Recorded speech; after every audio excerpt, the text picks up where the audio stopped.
This program is sponsored by Thrill City, Hyderabad. Namaste, welcome to Four Sides TV.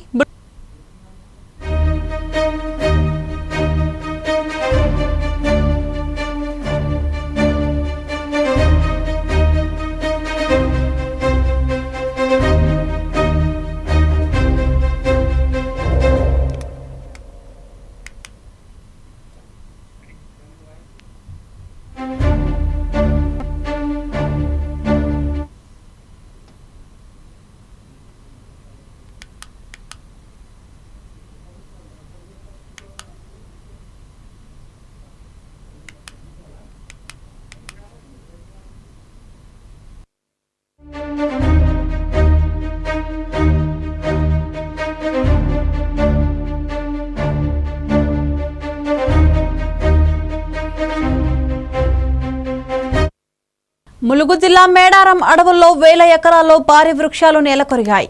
ఈ విషయంపై అటవీ శాఖ అధికారులు దర్యాప్తు చేస్తున్నారు. ఈ ఘటన ఫారెస్ట్ అధికారులను ఆశ్చర్యం కలిగిస్తుంది.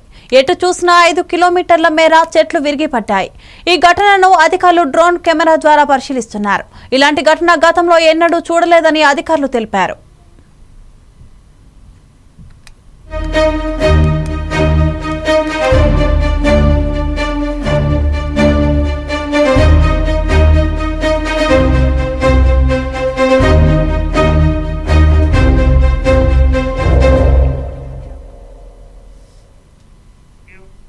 దీనిపై మరింత సమాచారం మా వరంగల్ ప్రతినిధి సుధాకర్ అందిస్తారు. సుధాకర్, చెప్పండి. జిల్లా తాడవాయి మండలం మేడారం అడవి ప్రాంతంలో ఒక్కసారిగా 50,000 చెట్లు నేలకొరిగాయి. అయితే గత 3 రోజుల క్రితం భారీ వర్షాలకు ములుగు జిల్లా మొత్తం నీట మునిగి ఈ సంఘటన నుంచి బయట రాకముందే మరో సంఘటన నెలకొంది. అది కూడా మేడారం సమ్మక్క సారలమ్మ జాతర పరిసర ప్రాంతాలు గల అడవి ప్రాంతంలో ఒకేసారి 50,000 చెట్లు నెలకొరిగాయి. ఈ వింత సంఘటన ఎప్పుడు అనేది ఎక్కడ జరగలేదు. కానీ ఈ మేడారం పరిసర ప్రాంతాలు చాలా వింతమైనది. తాడవాయి మండలం మేడారం అడవి ప్రాంతంలో 2 గంటల వ్యవధిలో అరుదైన 50,000 వృక్షాలు కుప్పకూలిపాయి. సుమారు 200 ఎకరాలలో ఒకేసారి చెట్లు కుప్పకూలిపాయి. ఈ విపత్తు గల కారణాలు ఏంటనేది ఎవరికి అంతు చిక్కలేదు. అయితే ఈ సంఘటన అడవి శాఖ అధికారులు తెలవగానే అడవి శాఖ అధికారులు వెంటనే పైస్థాయి అధికారులకు సమాచారం ఇవ్వడం జరిగింది. అయితే హైదరాబాద్ నుంచి వెళ్ళి అడవి శాఖ అధికారులు ప్రత్యేక టీం ఇక్కడ రావడం జరిగింది. వచ్చేసి ఈ 50,000 మొక్కలు ఏ విధంగా పడిపోయాయి, సుమారు 200 హెక్టార్లు ఈ మొక్కలు పడిపోవడం ఏంటి అనే దాని మీద మాత్రం అధికారులు మాత్రం క్షుణ్ణంగా పరిశీలిస్తున్నారు. ఏదేమైనా చూసుకోవచ్చు, ఈ సంఘటన ఉమ్మడి వరంగల్ జిల్లాకు మొత్తం మాత్రం ఒక వింత సంఘటన అనిపిస్తుంది. ఎప్పుడు లేని విధంగా ఒకేసారి ఈ మేడారం అడవి ప్రాంతంలో, అది కూడా మేడారం సమ్మక్క సారలమ్మ జాతరకు సుమారు కూతవేటి దూరం కూడా లేదు, అంటే ఒక 10 కిలోమీటర్ దూరం లేని ప్రాంతంలో ఒక్కసారిగా ఈ మొక్కలు పడవడం చాలా వింతగా అనుకోవచ్చు. అయితే గతంలో చూసుకుంటే మాత్రం మేడారం పరిసర ప్రాంతాల్లో జాతీయ రహదారిపై కొన్ని మొక్కలు పడిపోవడం చూడడం జరిగేది. అవి కూడా వర్షాలు మాత్రమే. కానీ ఒకేసారి ఈ 200 హెక్టార్లలో సుమారు 50,000 మొక్కలు, అది కూడా అరుదైన మొక్కలు, టేకు అలాగే తెద్దంకి ఇటువంటి సంపద ఒక్కసారి నెలకొడితే మాత్రం అధికారులు మాత్రం ఉత్కంఠ నెలకొంది. ఏమైనా వర్షం ప్రభావం అంటే గాలి వాన బీభత్సం వల్ల ఈ మొక్కలు పడిపోయా, లేక మాత్రం వేరేమైనా అది కారణాలు ఉన్నాయా అనే విధంగా మాత్రం అధికారులు దర్యాప్తు చేస్తున్నారు కూర్చొని. Okay, thank you Sudhakar.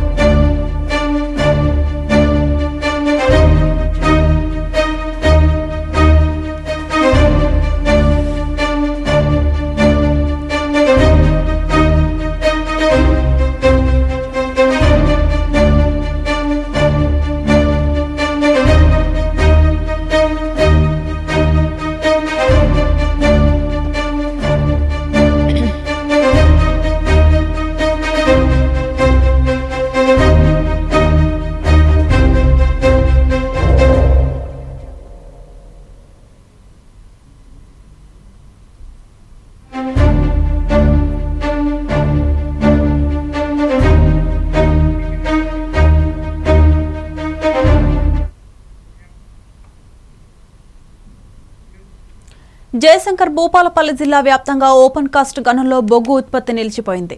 జిల్లా వ్యాప్తంగా కురుస్తున్న వర్షాల కారణంగా 5 రోజులుగా వర్క్ జరగడం లేదు. గనుల్లోకి వరద నీరు చేరడంతో 28,000 టన్నుల బొగ్గు ఉత్పత్తికి అంతరాయం ఏర్పడింది. దీంతో 10 కోట్ల వరకు నష్టం వాటిల్లినట్లు అధికారులు తెలిపారు.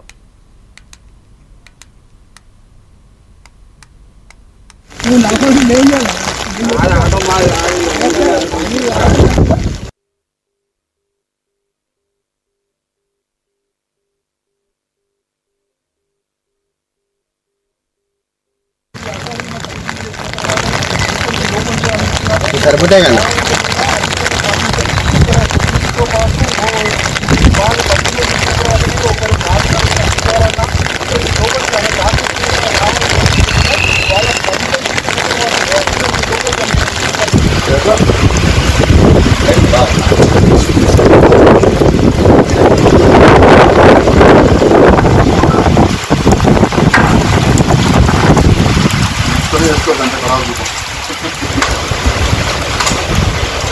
పండుగనే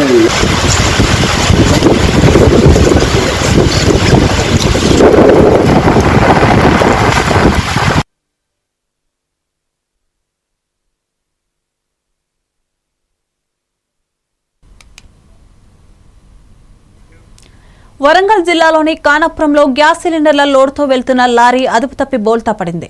కమలాపురం నుంచి మహబూబాబాద్ జిల్లా బయ్యారం వెళ్తుండగా ఈ ఘటన చోటు చేసుకుంది.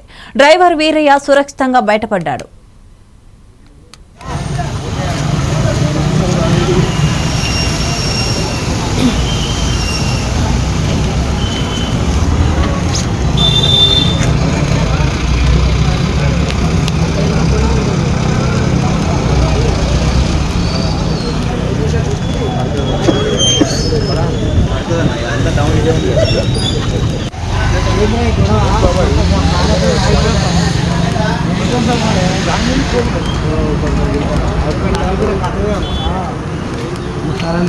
మన దాని మీద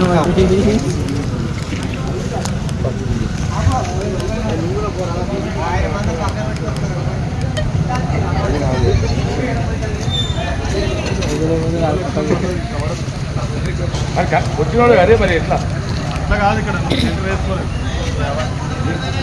వేసుకోలేదు రోజు చూడాలి డైరెక్ట్ జీలో చూడాలి. బండి అయితే బండి వేయలేదు.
కోదండరాంను తెలంగాణ రాష్ట్ర విద్యాశాఖ మంత్రిగా చేయాలని పలువురు విద్యావంతులు డిమాండ్ చేస్తున్నారు. తద్వారా విశ్వవిద్యాలయాలు ప్రగతి పదంలో ముందుకు సాగుతాయని అంటున్నారు. ఉస్మానియా యూనివర్సిటీ ఆర్ట్స్ కళాశాలలో కాంట్రాక్ట్ అసిస్టెంట్ ప్రొఫెసర్ల ఆధ్వర్యంలో ప్రొఫెసర్ కోదండరాంకు సన్మాన సభను నిర్వహించారు. ఈ కార్యక్రమంలో ప్రముఖ విద్యావేత్త professor G Harigopal, teachers MLC Alugubelli Narsireddy, ఉన్నత విద్యామండలి చైర్మన్ ప్రొఫెసర్ ఆర్ లింబాద్రి, ఉన్నత విద్యామండలి మాజీ chairman professor T Papireddy, contract assistant professor నాయకులు పాల్గొన్నారు. తమ న్యాయమైన డిమాండ్లను ప్రభుత్వం దృష్టికి తీసుకువెళ్లి వాటిని నెరవేర్చే దిశగా కృషి చేస్తానని కోదండరాం హామీ ఇచ్చారు.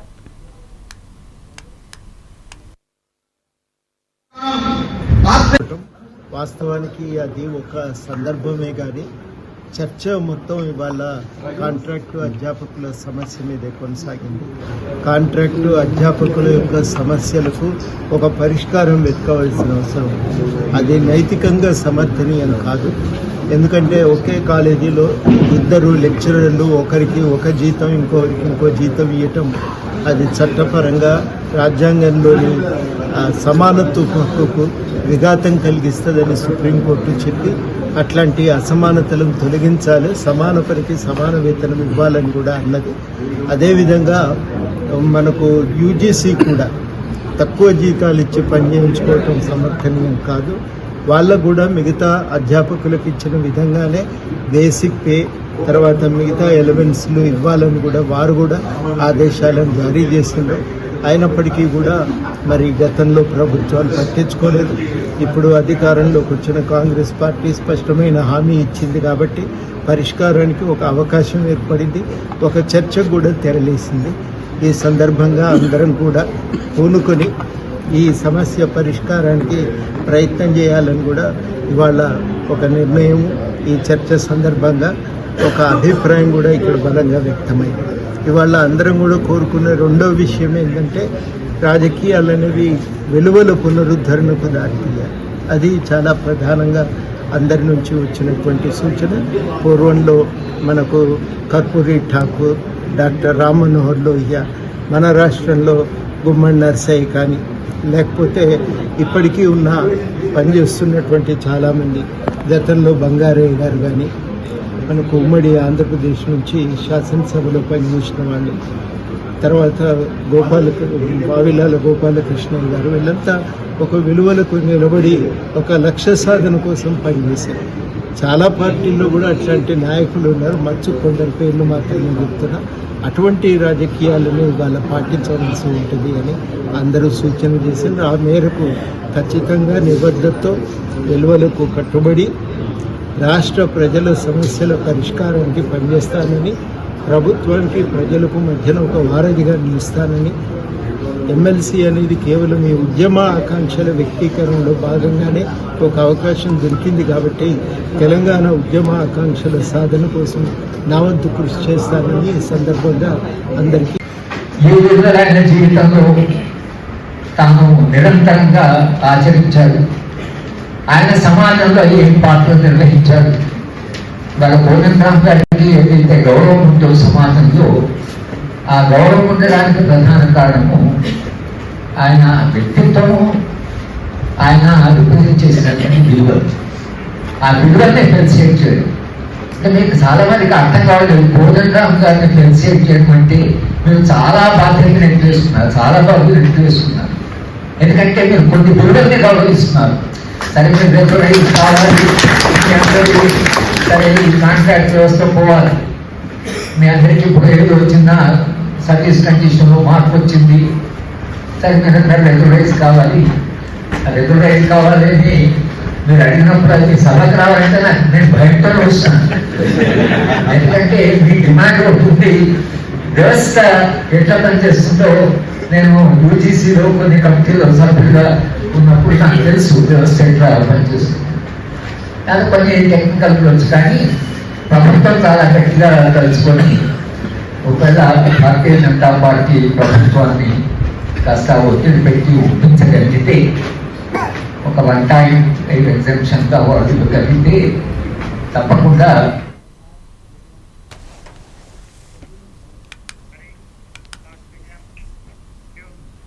హైదరాబాద్లో నిన్న రాత్రి కురిసిన వర్షానికి మైసమ్మగూడ నీట మునిగింది. చెరువు నాలా ఆక్రమణకు గురి కావడంతో నాలా నుంచి నీరు పోవడం లేదని స్థానికులు వాపోతున్నారు. పలు హాస్టళ్లు, సెల్లర్లలోకి, ఇళ్లలోకి వర్షపు నీరు అడుగుమేర చేరిందని స్థానికులు ఆరోపిస్తున్నారు. దీంతో మల్లారెడ్డి యూనివర్సిటీ విద్యార్థులు, స్థానిక ప్రజలు రాత్రంతా తీవ్ర ఇబ్బందులు ఎదుర్కొన్నారు. అధికారులు చర్యలు తీసుకోకపోవడంపై స్థానికులు మండిపడుతున్నారు.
హైదరాబాద్లోని సామీర్పేటలో భారీగా గంజాయి పట్టుబడింది. ఒడిశా నుంచి మహారాష్ట్రకు తరలిస్తున్న క్రమంలో పోలీసులు తనిఖీలు నిర్వహించి పట్టుకున్నారు. కార్గోలో తరలిస్తున్న సుమారు 94 లక్షల విలువ చేసే 243 కేజీల గంజాయిని స్వాధీనం చేసుకున్నారు. 4 నిందితులను అరెస్టు చేశారు. గంజాయిని తరలిస్తున్న డీసీఎంను సీజ్ చేసి సామీర్పేట్ పోలీస్ స్టేషన్కి తరలించారు పోలీసులు.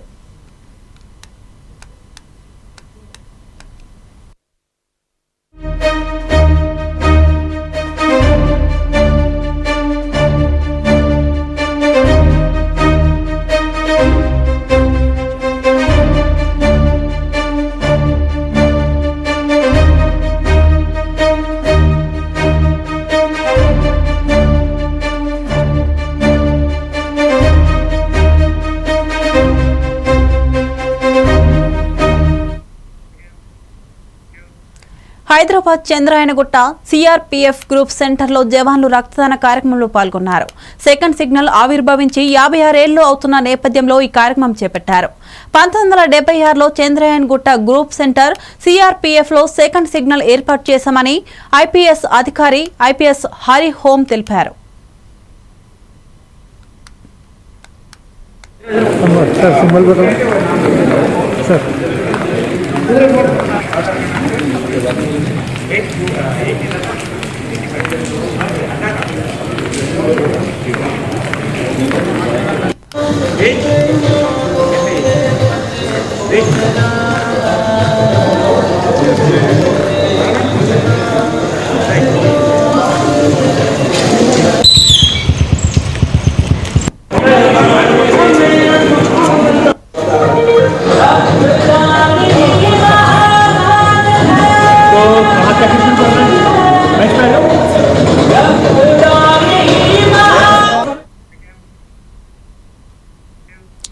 నేటి నుంచి ఉర్సు ఉత్సవాలు అంగరంగ వైభవంగా జరగనున్నాయి.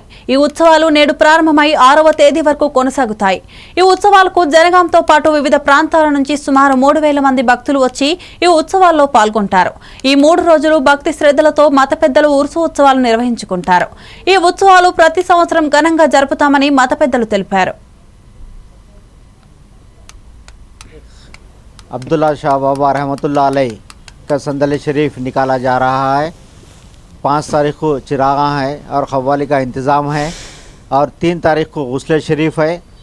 इस मौके पर ये अब्दुल्ला शाह बाबा दरगाह के बारे में चंद लोग कंप्लेंट करे थे वक्फ बोर्ड को. टास्क फोर्स वाले जनगांव को आकर जो अब्दुल्ला शाह बाबा की दरगाह को इंस्पेक्शन करे. यहाँ पर कुछ एकड़ों में ज़मीन नहीं है, कुछ मलिया नहीं है, शटर्स नहीं है, कुछ इनकम सोर्सेस नहीं है, कुछ डेवलपमेंट नहीं है. यहाँ पर कोई ऐसा तो कुछ डेवलपमेंट नहीं दिख रहा है. यहाँ पर हम वक्फ बोर्ड में तो खैर ले सकते या नहीं ले सकते आगे बात करेंगे इंशाल्लाह. हम इसकी रिपोर्ट बना रहे. आप वक्फ बोर्ड चेयरमैन से आके मिलिए. वो तो हम लोग हफ्ते के दिन जाके वक्फ बोर्ड चेयरमैन साहब से मुलाकात की. मुलाकात करने के बाद वक्फ बोर्ड चेयरमैन साहब ने बोले कि जैसा आप लोग हमेशा करते हुए आ रहे हैं वैसे ही कर लो. इंशाल्लाह 6-7 तारीख के बाद आप लोग संदल शरीफ जो भी प्रोग्राम कंप्लीट कर लो. कंप्लीट कर लिए बाद आके हमारे से मिलो इंशाल्लाह. इसके बारे में हम रिपोर्ट बनाएंगे. रिपोर्ट बना के आप लोगों को रिपोर्ट देंगे इंशाल्लाह. जैसा आगे करना है इंशाल्लाह सोचेंगे बोल के हमारे को बताया गया है चेयरमैन साहब ने. हम चेयरमैन साहब का हम तहे दिल से शुक्रिया अदा करते हैं क्योंकि 80-85 साल से इस सैयद अब्दुल्ला शाह बाबा रहमतुल्लाह अलैह का बारगाह का जो संदल शरीफ यहाँ पर गुस्ले शरीफ और चिरागा जो होते हैं यहाँ पर उस ताल्लुक़ से हम चेयरमैन साहब को बताने से चेयरमैन साहब ने फिर हमारे को जैसा हमेशा कर रहे हैं आप लोग इतने साल से करते हुए आ रहे हैं वैसे ही आप लोग इसको फिर अमन शांति से सबको मिला के हिंदू मुस्लिम सिख ईसाई सबको मिला के गंगा जमुना तहज़ीब के हिसाब से यहाँ पर लेके चलो. इंशाल्लाह हम भी आपका साथ देंगे बोल के बताया गया है. इंशाल्लाह हम इसको भरपूर वक्फ बोर्ड का जैसा बोले हम वैसे साथ इंशाल्लाह उन लोगों का साथ लेते हुए इंशाल्लाह आगे बढ़ेंगे. इंशाल्लाह इस दरगाह को EB Bulletin Updates. Keep watching 4 Sides TV. This program is sponsored by Thrill City, Hyderabad.